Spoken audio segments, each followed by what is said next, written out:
Nice to have you in this lesson. Today we are going to talk about similes and metaphors.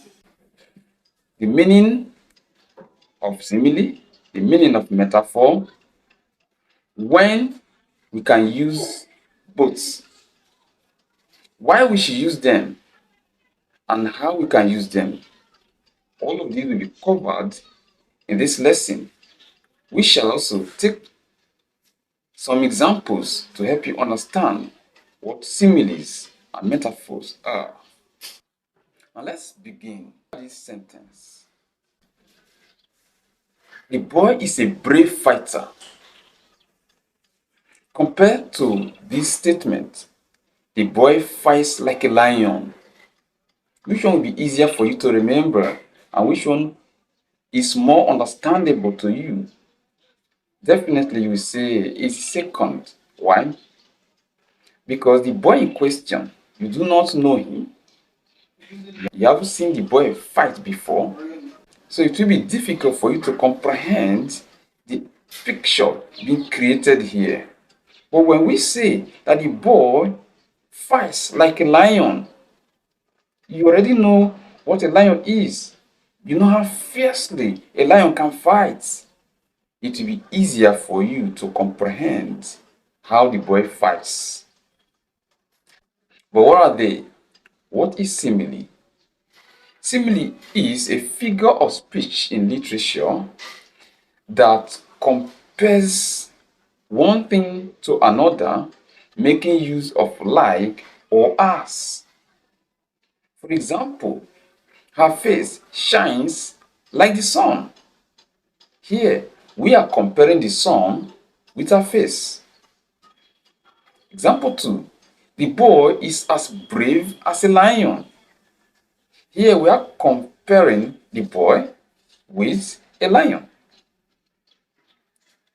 Then, look at this. Example 3. The baby slept like a log. The baby slept like a log. Here, we are comparing a log with the baby. All of these things we compared them because they have something in common. Now let's look at metaphor. What is a metaphor? A metaphor is a figure of speech that directly compares something with another without making use of like or as. It is a direct comparison that compares one thing to another by saying one thing is another. Let's take some examples of metaphor. Example 1. Her face is the sun. Here we are saying that we are comparing sun with her face. Example 2. The boy is a lion in battle. Here we are comparing a lion with the boy. Example 3. Life is a journey. Here we are comparing life with journey. Now, I think you can make your own examples of similes and metaphors. Let us now look at when we can use simile and metaphor. When can we use simile and metaphor? We can only use simile and metaphor when the two things we want to compare have similar qualities. If they share something in common. The two things we want to compare must share something in common. If they don't share something in common, we can't use either simile or metaphor. Now looking at some of the examples we've considered before. For instance, the first example we considered under simile, we said her face shines like the sun. It means that the sun shines, her face also shines. So they share that quality in common. In the case of the metaphor, we said her face is the sun. So you can see the same similarity in quality. In another example, we said the boy is a lion in battle. It means that The way the lion fights in battle, so also the boy fights fiercely in battle. So both of both things share something in common. Question we want to answer is, why must we use simile and metaphor? We're going to consider a number of reasons, at least 5 reasons why we need to use similes and metaphors in our writing and in our speech. You want to be a good writer and you want to be an orator, a good speaker, you need these figures of speech. First, they make our writing to be very interesting. They make our writing to be more interesting to readers and listeners. Two, metaphors and similes make our speech and our writing to have vivid pictures, okay, that will have a lasting impression in our readers and our listeners. Third, similes and metaphors help us to create beauty and emotion when it comes to writing. We can easily appeal to the emotion of our readers and our listeners when speaking. They can also help us to explain ideas clearly, very clearly, just like the examples we started with. And they can also improve our storytelling and our descriptive skills. So, bottom line, use similes and metaphors in your writing and in your speech. It will make them to be very effective.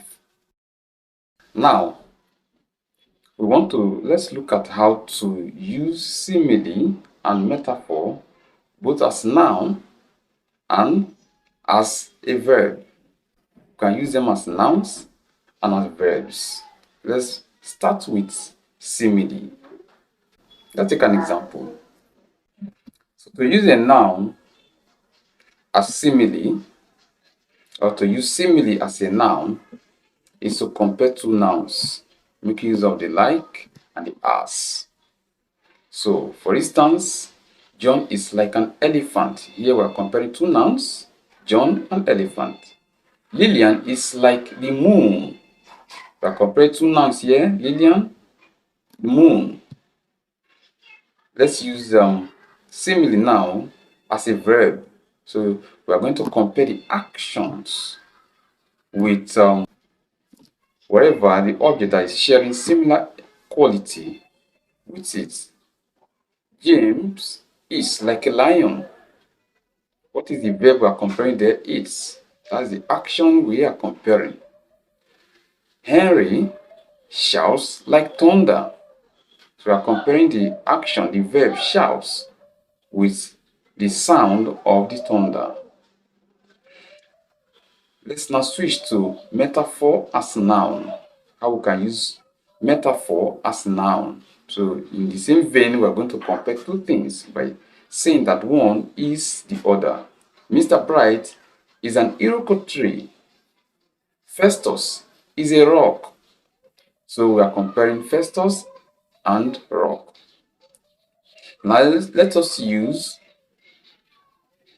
metaphor as a verb. To use metaphor as a verb, there are two important ways you can succeed in doing this. One is to use the noun as a verb. To use the noun as a verb. And the second way you can use metaphor as a verb is by giving human qualities to a noun or to an inanimate object. Let's take the following examples. Mr. Bright thunders when he speaks. So here, thunder is a noun, it's an inanimate object. And we are now using it we are now using it as a noun. It is, we are using it as a verb. Thunder is a noun, and here we are using it as a verb. Look at the second example. He cheated across the field. Cheater is a noun, but because the person in question runs like cheetah, we are now using cheetah as a verb. So he cheated across the field. We're now converting the noun to a verb. And then look at this. The river snaked through the village. Snake is a noun, and we are now using it as a verb. So for you to use metaphor as a verb effectively is to convert a noun to a verb. Use it as a verb. That will give you a perfect way of making use of a metaphor as a verb. And that marks the end of this lesson. I hope to see you in my next lesson.